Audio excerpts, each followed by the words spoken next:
आनंदम कृष्णं वंदे जगद्गुरु। गीता में 18 अध्याय हैं टोटल। उसमें से 6-6 अध्याय का डिवीजन किया विद्वानों ने। पहले 6 अध्याय इसमें कर्म योग की चर्चा ज़्यादा है जो हमने अभी तक पढ़े, और अब जो हम पढ़ने वाले हैं ये जो 7वां अध्याय है ज्ञान विज्ञान योग, यहाँ से लेके 12 तक ये हृदय है भगवान का, गीता का हृदय यानी भक्ति योग है, ये प्रेम योग है। और लास्ट जैसे नीचे का हिस्सा माने तो ये कर्म योग हो गया, ये हमारा भक्ति योग हो गया, और ये ऊपर आ जाओ तो ये 13 से 18 ज्ञान योग हो गया, है ना। ये मुख्यता की बात है, मतलब पहले 6 अध्यायों में कर्म योग की मुख्यता है। ये मतलब बिल्कुल नहीं है कि उसमें ज्ञान योग या भक्ति योग की चर्चा नहीं, ऐसा मतलब नहीं है। हर अध्याय में हर षटक में तीनों योग हैं, बिना तीनों योग की गीता चलती ही नहीं। तीनों योग हैं, मुख्यता की बात हो रही है। क्यों? हम भी मुख्य रूप से किसी एक योग को पकड़ते हैं, जीवन में पकड़ना ही चाहिए, लेकिन दो से विरोध नहीं करते हम। क्यों? दो सपोर्ट के रूप में बहुत आवश्यक है। कर्म योग तभी ठीक से होगा जब हम ज्ञान योग को ठीक से समझेंगे। ज्ञान योग बिना कर्म के होगा नहीं, प्रूव नहीं होगा, और ये दोनों बिना भक्ति योग के नहीं होंगे। तो क्या मतलब है? तीनों ही जरूरी हैं। गीता में त्रिवेणी की चर्चा है, गंगा जमुना त्रिवेणी है गीता, ज्ञान कर्म और भक्ति की त्रिवेणी है। हम जो हमको पसंद आए वो हम ले लें, है ना, बाकी दो साथ रहती हैं उसके। तो अब जो है ना, ये बात जो हमारी हो रही थी अभी अभी आपने देखा, भगवान अर्जुन ने तो पूछा दोनों में से कौन सा योग श्रेष्ठ है 5वें अध्याय में। भगवान ने यहाँ उत्तर तो दे दिया बड़ा स्पष्ट, वहीं भी वहाँ भी दे दिया था, यहाँ भी दे रहे हैं। यहाँ उत्तर देने के बाद भी कुछ और बता रहे हैं भगवान, जो अर्जुन ने नहीं पूछा। अर्जुन ने वो पूछा ही नहीं प्रश्न, अपनी तरफ से बता रहे हैं। ऊपर तो क्या उत्तर दिया भगवान ने? अर्जुन से कहा तू योगी हो जा। यानी क्या मतलब है? हम तप करें बड़े से बड़ा, हम अच्छे से अच्छा शुभ कर्म करें, अपनी ड्यूटी करें, चाहे भले शास्त्र पढ़ें, पंडित बन जाएं, ज्ञानी बन जाएं, विद्वान बन जाएं, ये सब हमको भगवान के लिए करना चाहिए। यदि इसमें कर्ता भाव है, सकाम भाव है, जो कि इन तीनों में है सकाम भाव, तो ये हमारा अच्छे कर्म भी हमारा पतन करा देंगे। आप समझ रहे हैं? शुभ कर्म परोपकार भी हमारा घोर पतन कराएंगे। ये बात कहीं नहीं मिलेगी आपको। आप कहेंगे कहाँ लिख रही है? 9वें अध्याय के 20वें और 21वें श्लोक में भगवान ने स्वर्गलोक जाने वालों का वर्णन किया है।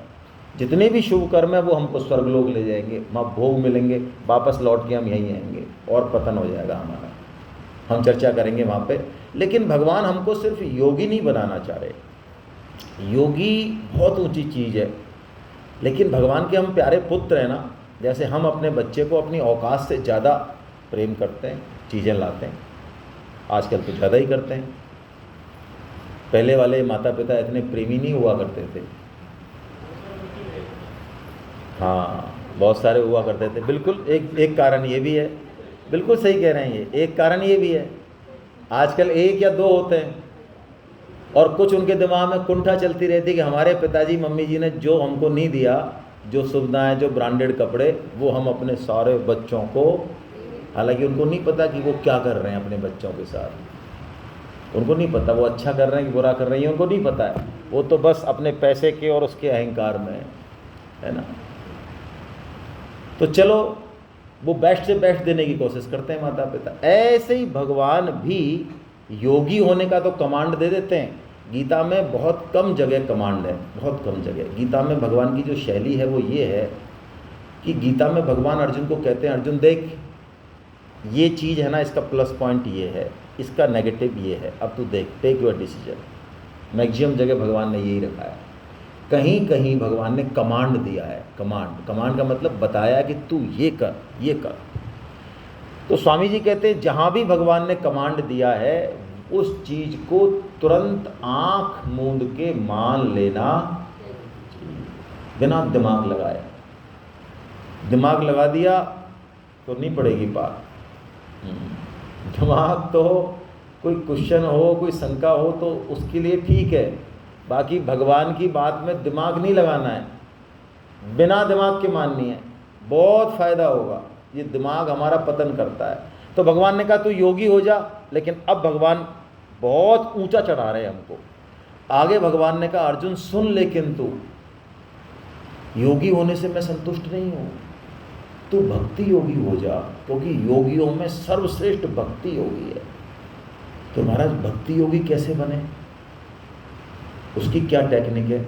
तो भगवान कहते हैं वो मैं तुझे खुद बताऊंगा। तो अब भगवान ये चैप्टर चालू कर रहे हैं, कैसे हम सर्वश्रेष्ठ भक्त बने।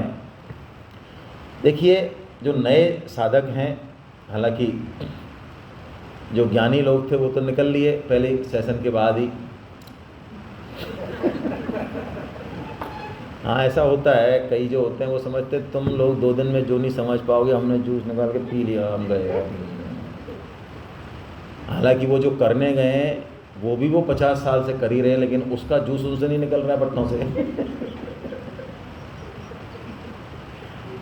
भाई दुकान कब से कर रहे हो आप?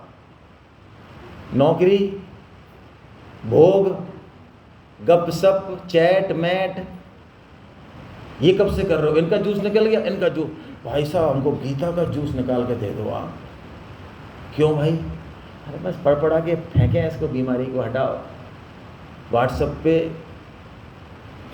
गीता 18 लाइनर या 1 लाइनर गीता चलती है और लोग ऐसे थंब इंप्रेशन मारते हैं, गीता का जूस हमसे सीखो 3 मिनट में। अच्छा वाह, और लोग कहते हैं मज़ा आ गया। अरे तुम क्या फालतू टाइम खराब करो, हमसे सीखो 3 मिनट की गीता। तो 3 मिनट की दुकान क्यों नहीं बताई भाई मैंने आज तक? 3 मिनट का सेक्स क्यों नहीं बताया आज तक? 3 मिनट की भूख भोग, ये नहीं आई समझ में? गीता में करनी है 3 मिनट। हेलो, फेंक दो उन मैसेजेस को, है ना, जो भी ऐसा कहें कि गीता 1 लाइनर 8 लाइनर, तोड़ो उनको सको, हटाओ एक बीमारी में। गीता तो हमारे जीवन का आश्रय है, आधार है, सांस है, इसको तो हमें जीना है ना। तो भक्त कैसे बना जाए? परम श्रद्धेय तायल साहब, उनका मैं नाम ले रहा हूँ आज, वो बीटेक थे, एमटेक थे उस जमाने के जब IIT 5 हुआ करती थी। आज तो हालांकि तुम तो IIT कानपुर के और वो 5 में, चिंता मत करो यार, तुम्हारी बुराई नहीं कर रहा हूँ मैं, लेकिन अब तो IIT हो गई कितनी? हाँ काफ़ी हो गई। और वो तो हो गई, चलो वो तो फिर भी नंबर 1 का माल है, A ग्रेड का माल है। और बाकी तो कूकस में पढ़ने वाले भी अपने आप को कहते हैं क्या है वैसा बीटेक है अपन। अब ये बीटेक ने हमने राजस्थान यूनिवर्सिटी से किया भाई, गवर्नमेंट से। हम अपने आप को BE कहते हैं कि पहले डिग्री, अब तो कॉलेज में, गली में कोई कॉलेज चल रहा है वो भी डिग्री किसकी दे रहा है? बीटेक की दे। तो हमारे तायल साहब ने ये सिस्टम डेवलप किया, ये सेमिनार का। हम 2 काम मुख्य करते हैं, और सर का ये कहना था कि जैसे 4 साल 4.5 साल पढ़ा के ट्रेनिंग देके किसी को डॉक्टर बनाया जा सकता है, किसी को इंजीनियर बनाया जा सकता है, ऐसे ही भगवत गीता की ट्रेनिंग देके भक्ति सिखाई जा सकती है, भक्त बनाया जा सकता है। ये एक्सीडेंटल नहीं है, ये भगवान के भरोसे नहीं है, बिल्कुल एक ट्रेनिंग है गीता की क्लासेज। उन्होंने ये सारा सिस्टम, हम सब उधार के हैं, हमने कुछ नहीं किया इस सिस्टम में। मैं खुद 2011 में सर से पढ़ा, हमारे जीवन का यूटर्न वहाँ आया। हम ना भगवान को, ना किसी गीता को, ना हम कम रावण थे क्या? हम बहुत तगड़े वाले थे।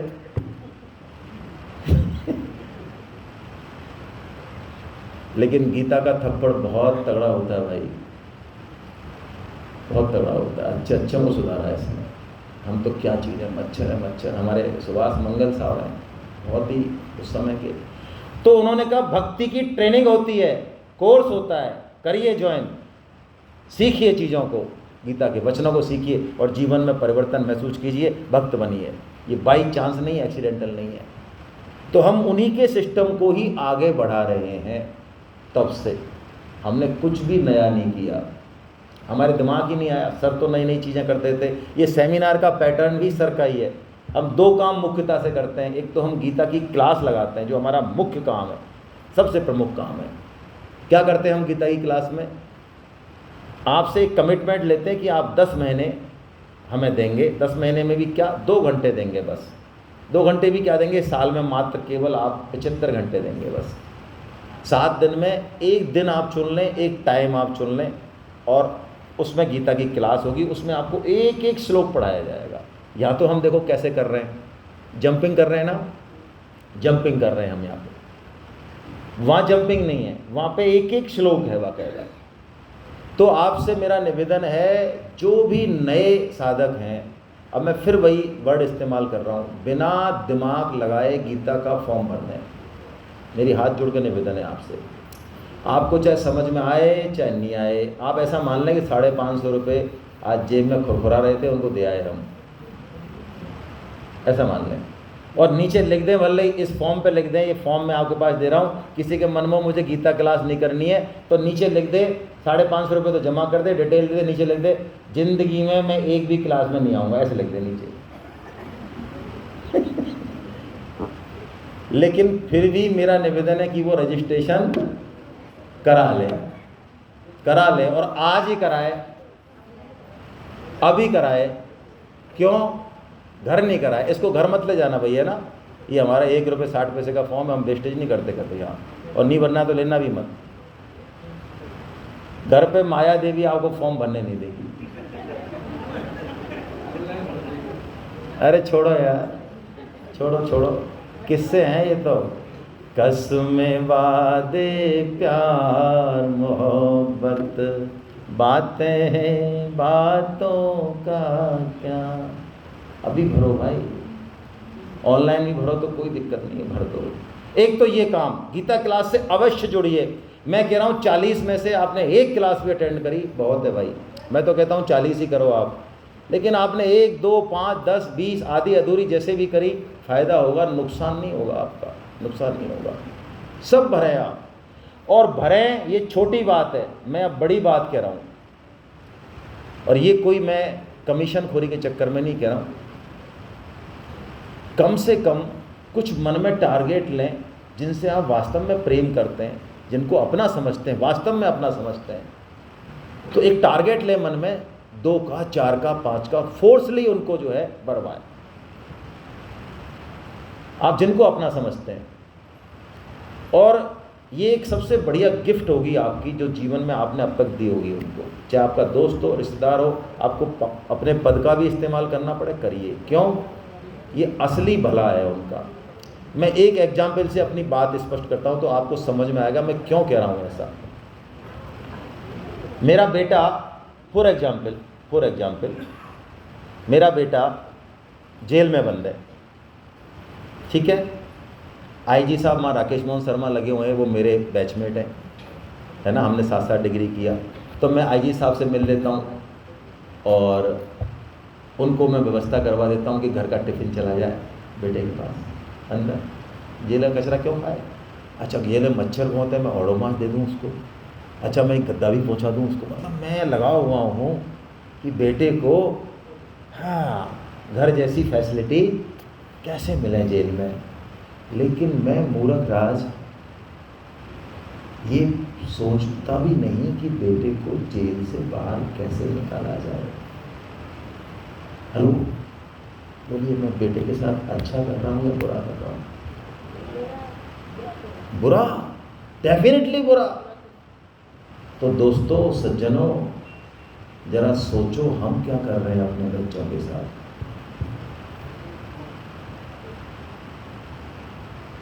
सोचो, ये जेल है एक, बिल्कुल ये संसार एक जेल है। हम बताएंगे अभी इसी अध्याय में पढ़ने वाले हैं। हम खुद भी इस जेल में हैं, ना तो हम खुद निकलने की सोच रहे हैं और ना हम बच्चों को इस तरफ भर रहे हैं, और बल्कि उनको हम फैसिलिटेट कर रहे हैं। हमारा ध्यान किस में है? ज़्यादा से ज़्यादा उनको सुख सुविधा देने में। बोलिए, हम अच्छा कर रहे हैं? ऑफलाइन यहाँ नहीं है, लेकिन हम चाहते हैं कि जहाँ सेमिनार होती है वहाँ ऑफलाइन क्लास लगती है। आप ऑफलाइन ही भरिए। कल हम घोषणा करेंगे कि ऑफलाइन क्लास कहाँ लगेगी आपकी उदयपुर में। आपको सूट नहीं करे, आप ऑनलाइन ट्रांसफ़र हो सकते हो, लेकिन ऑफलाइन क्लास बहुत फ़ायदेमंद है। यदि आप 20 लोग तैयार हो जाते हैं, मिनिमम संख्या हमारी 20 की है, तो हम उदयपुर में ऑफलाइन क्लास शुरू कर देंगे, ठीक है। और जिस एरिया के साधक ज़्यादा होंगे उस एरिया में जगह लेंगे, ठीक है। ये ऑफलाइन का नियम है। फिर भी यदि आपको सूट नहीं करे या नहीं हो पाए तो हम ऑनलाइन में तो अपना दिन और वो भरी दीजिए, आप उसमें शिफ्ट कर देंगे आपको ऑटोमेटिक, कोई समस्या नहीं है। ऋषभ देव जी का नाम सुना है आपने, उन्हीं से आगे जैन धर्म चला। आप भागवतम में उनकी वंश परंपरा पर, तो ऋषभ देव जी के 100 पुत्र थे, जिसमें भरत जी सबसे बड़े थे। भरत जी, तो भरत जी को 100 पुत्रों के साथ बिठा के उन्होंने उपदेश दिया, किन्होंने? ऋषभ देव जी ने। और ऐसा उपदेश हर पिता को देना चाहिए। ये IIT और मेडिकल से भी ज़्यादा जरूरी उपदेश है। हालांकि हम ऐसा उपदेश नहीं दे पाते क्योंकि हमें नहीं पता। उन्होंने जो उपदेश दिया वो बड़ा गजब का उपदेश है।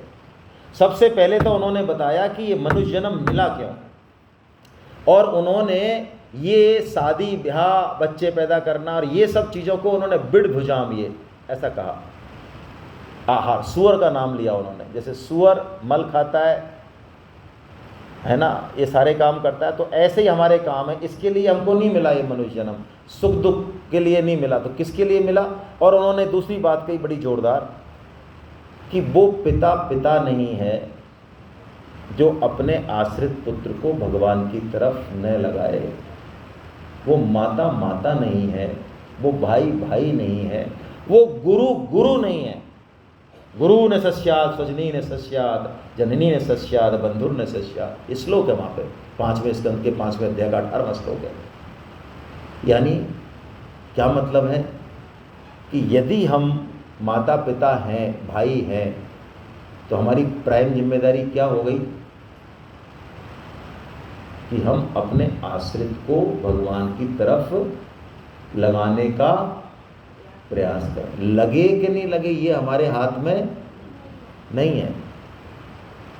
हमारा क्रेडिट, हमारा जो फ्रीडम है वो कहाँ तक है, हम अपना प्रयास पूरा कर पा रहे, हमारा काम तो उससे हो जाएगा, हमारा काम हो जाएगा उससे। तो ये बहुत प्राइम चीज़ है। तो एक तो हम गीता क्लास पे बहुत फोकस करते हैं, बहुत ज़्यादा, क्योंकि इसके रिजल्ट बहुत अच्छे हैं। आप देखना चाहें तो आपकी किताब पे भी यूट्यूब चैनल का लिंक है, यहाँ पे भी है, उसमें आप देख लें, हज़ारों साधकों के वीडियोज़ हैं जो फ़ायदा उठा रहे हैं। दूसरा काम हम करते हैं कि हम भगवत गीता की सेमिनार कराते हैं। क्यों? सेमिनार बहुत इफ़ेक्टिव होती है। क्यों होती है? क्लास में सारे श्लोक होते हैं, लेकिन क्लास सप्ताह में 2 घंटे होती है, और 2 घंटे के बाद 166 घंटे बाद फिर होगी। तो उन 166 घंटे में हम क्या करने वाले हैं? अच्छा, रिवीजन करने वाले हैं। आप बहुत जोरदार है, बहुत जोरदार है। अरे भाई, मैं फिजिकल, अरे छोड़ो, अरे अच्छा, इतने सुंदर लोग हैं क्या? मैं दुर्गापुरा में क्लास लेता था, वहाँ पे 2012 में। तो एक साधक आया भागते भागते और लेट आया। मैं और प्रभु जी में कि इतना लेट, अरे सर अब क्या है, मैं कि वो पिछली बार मैंने कुछ, अरे सर आप क्या बात करते हो सर, ये जो किताब है ना, ये वाली किताब है, ये सर कार के डैशबोर्ड पर रखी थी मैंने पिछली क्लास में, और वहीं से खींच के ला रहा हूँ बस, बाकी तो 2 घंटे के ऊपर 166 घंटे का मुलम्मा। सेमिनार में लगातार डोजिंग होती है, ये बहुत इफेक्टिव होती है। तो हम कहीं ना कहीं अवश्य जुड़ें, और उससे भी ज़्यादा ज़रूरी है कि हम दूसरे लोगों को जोड़ें। असली बात ये है, क्यों? दूसरे लोगों को जोड़ने से ही हमारा वास्तविक कल्याण होगा। खुद पढ़ें, मना नहीं है, लेकिन खुद पढ़ें उससे पहले ही दूसरे लोगों को जोड़ना शुरू करें। कम से कम जो हमारी माने है ना, जो हमारा थोड़ा प्रभाव मानते हैं, जिनसे रिक्वेस्ट कर सकते हैं, उनको जोड़ें। इससे क्या होगा? इससे रॉयल्टी मिलेगी हमें, और रॉयल्टी कमीशन से ही जो है हमारा काम होगा। गीता पढ़ने और समझने से हमारा काम नहीं होगा, है ना। तो इस काम को करें। चलिए, हरे कृष्णा। कितना समय बच रहा है? हो गया? वहाँ यही तो चाह रहा था मैं, लोगों के चेहरे पढ़ रहा हूँ ना मैं। ये कह रहे हैं भाई साहब अभी जिलाओ